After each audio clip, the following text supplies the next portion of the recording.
አልኬሚስት ደራሲ ፓውሎ ኮኤልሆ ትርጉም አድማሳዊ ትግራይ ተራኺት አድሐነት ገብረ እግዚአብሔር ዘ አልኬሚስት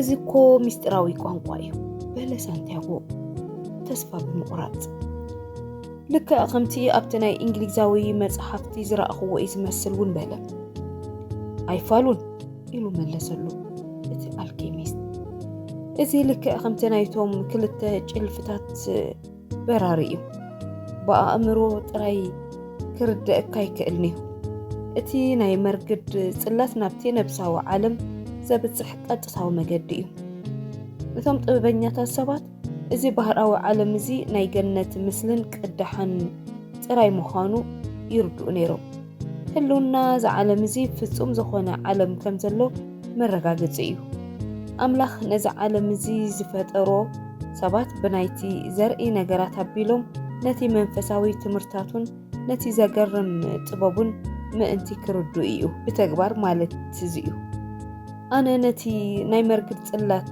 ክርድኦ ይኽእል ዶ ኢሉ ሓተተ ሳንቲያጎ ምናልባት ኣብ ናይ አልኬሚስትሪ ላቦራቶሪ ተትህሉ ነቲ ናይ መርግድ ጽላት ክትርድአሉ እትኽእል ዝበለጸ መገዲ እትመሃረሉ ቅኑዕ እዋን ምኾነ ነይሩ ሕዚ ግን ንስኻ በረኻ ኢኻ ዘለኻ ስለዚ ናብ ውሽጡ ጠሓል እቲ በረኻ ዓለም እትርድአሉ እትኽእል ጥበብ ክህበካ እዩ ብሓቂ ግን ኣብ ልዕሊ መሬት ዘሎ ዝኾነ ይኹን ነገር ነዚ ክገብረልካ ከም ዝኽእል ተረዳእ ነቲ በረኻ ድማ ሙሉእ ብምሉእ ክትርድኦ ኣይድልየካን ክትግብሮ ዘለካ ሓንቲ ንእሽተይ ፍረ ሑፃ ጥራሕ ምዕዛብ እኹል እዩ ኣብኣ ድማ ኩሉ እቲ ናይ ፍጥረት ተኣምራት ክትርኢ ኢኻ ኣብ በረኻ ከመይ ገይረ ዝጥሕል ልብኻ ስምዓዮ ንሱ ኩሉ ነገር ይፈልጥ እዩ ምክንያቱ ካብቲ ነብሳዊ ዓለም ስለ ዝመፀ ሓደ መዓልቲ እውን ናኡ ክምለስ እዩ ንኻሊእ ክልተ መዓልታት ነቲ በረኻ ብስቕታ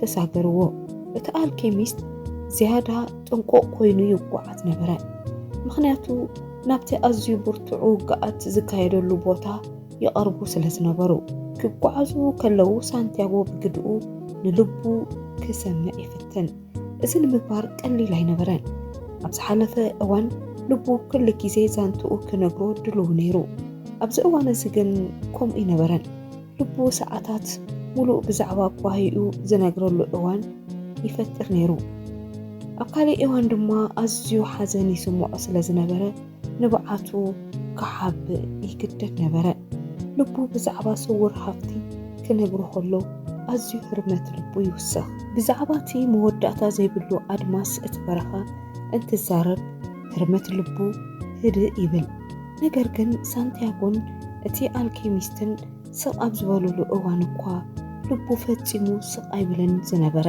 እዚ ነገር ዘተሓሳሰቦ ሳንቲያጎ ስለምንታይ ኢና ንልብና ክንሰምዕ ንግደድ ኢሉ ሓተተ ኣብ ሓደ ስፍራ ማሕደሪኦም ዝሰርሑ ምክንያቱ ልብኻ ኣብ ዘለዎ ቦታ እቲ ስውር ሃፍትኻ እውን ክትረኽቦ ስለ ትኽእል ግን ልበይ እኮ ተናዊፁ እዩ ዘሎ ክብል መለሰ ናይ ባዕሉ ሕልምታት ኣለዎ ይስምዖ እዩ ብዛዕባ እታ ናይ በረኻ ሰበይቲ እውን ኣዝዩ ተሃንቲ እዩ ዘሎ ካባይ ብዙሕ ነገር ይሓትት ብዛዕባኣ ክሓስብ ከለኹ ድማ ንብዙሓት ምሸታት ድቃስ እናሰኣንኩ ተጸጊመ እየ ዘለኹ እዚ እኮ ጽቡቕ እዩ ልብኻ ህያው እዩ ዘሎ እቲ ዝብለካ ዘሎ ምስማዕ ቀጸል ኣብዚ ሰዓባ 3 መዓልታት ውሽጢ እቶም ክልተ ተጓዓዝቲ ብብዙሓት ዕጡቓት ደቅቲ ዓሌት ሓለፉ ካልኦት እውን ነቲ ኣድማስ ረኣዩ ሳንቲያጎ ፍርሓቱ ክሓብእ ኣይከኣለን እቲ አልኬሚስት ካብቲ ነፍሳዊ ዓለም ዝሰምዖም ዛንታታት ነገሮ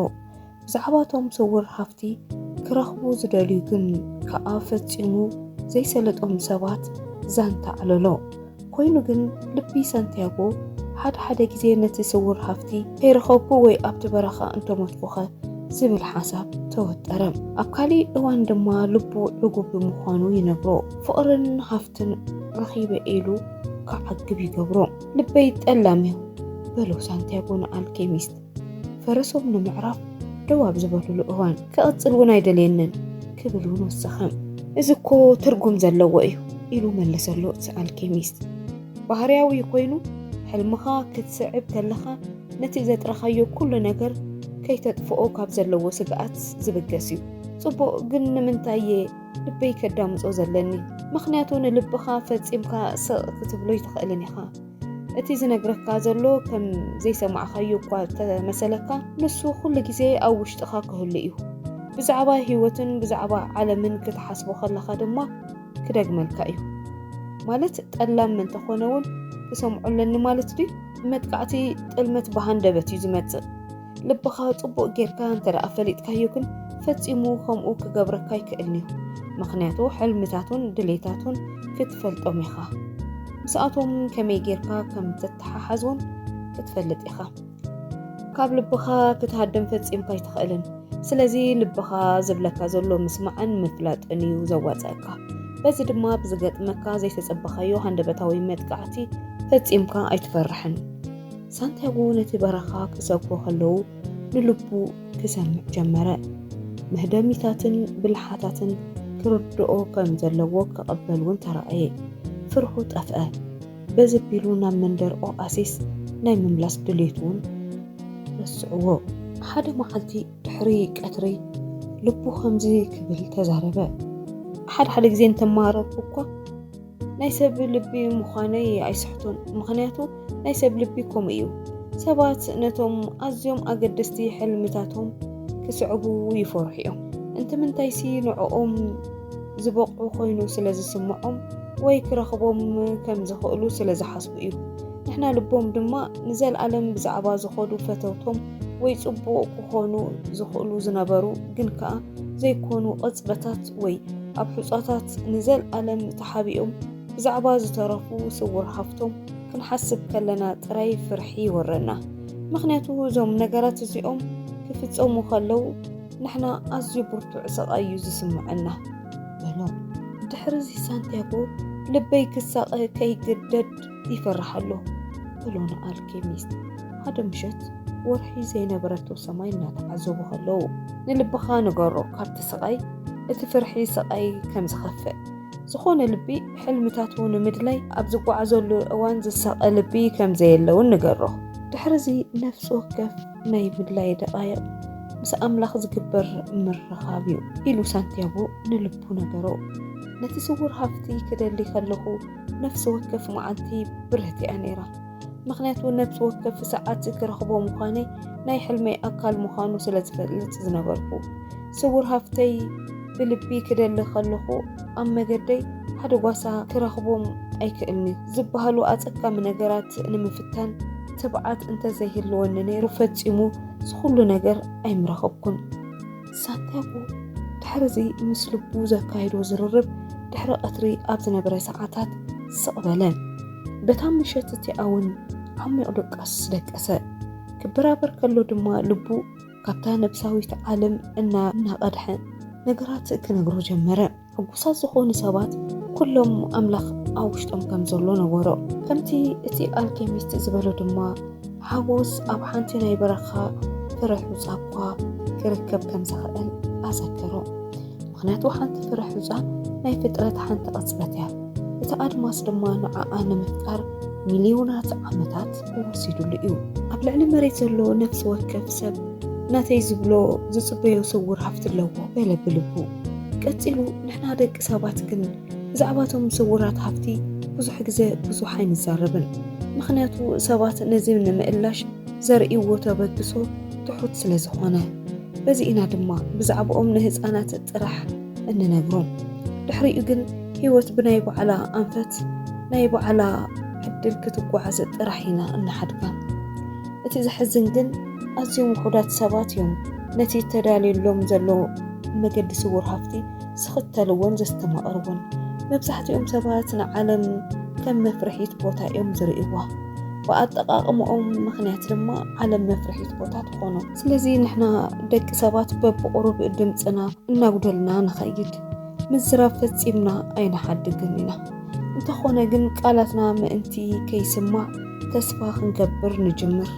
እንትምንታይሲ ሰባት ነቲ ልቦም ስለ ዘይሰዓቡ ካብዚ ዝብገስ ክሳቀዩ እዩ ስለ ዘይንደሊ። ድሕሪዚ ዝርርብዚ ስለምንታይ ደኣ እዩ ናይ ሰባት ልቢ ሕልምታቶም مسعب كقصلو زي نبرو وميلو سانتياغو نتي الكيميست حاتتو مغنياتو ازين لبي ازيو زساقيو نجر سلازخونه لب دما سقاي ايفتون دحر ملسي الكيميست سانتياغو كابت اوانتي جميرو نلبو بدب بيتردو داقي مزراب فتسيمكا أقوارس إلون نلبو تمحطنو كاب حلمتاتو رح أبزبالو أوان كلمة انقاطها الدمسي كسمعو حاتتو نتي نايمة انقاطها الدمسي بأوانو كسمعو مخوانوهن قال أتوهلو محاللو دحرزي أبتا مشتتئة سانتياغو مسلبو زأتو قال كيران حانت كي ترفت نتي الكيميست نغرو نتي الكيميست دما لبي سانتياغو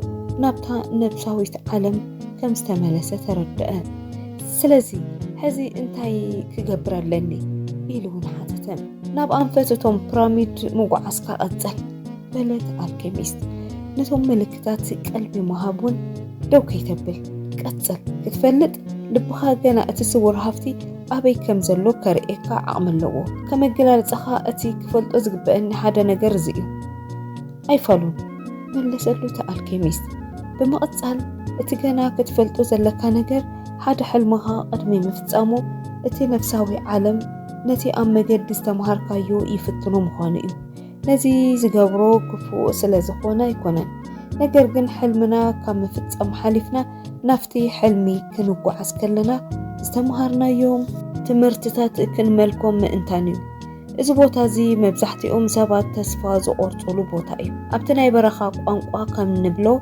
حدا سب بتسمئي ماي زموت اقوام سيه كابتي ادماس ابزقل قللو اوان زلو عطبتيو نفس وكف على شها زجمر بنايتي جمر تعدليو نفس وكف على شها بعاوت زخبت بتهم ببرتو تفتينهم زحالو فيو سانتياغو زصنحن ጥንታዊና ባህላ ትውልድ ዓዱ ዘከረ ካብ ኩሉ ዝጸልመተ እቲ ቅድሚ ፀሓይ ምብራቕ ዘሎ ሰዓት እዩ ዝብል ነበረ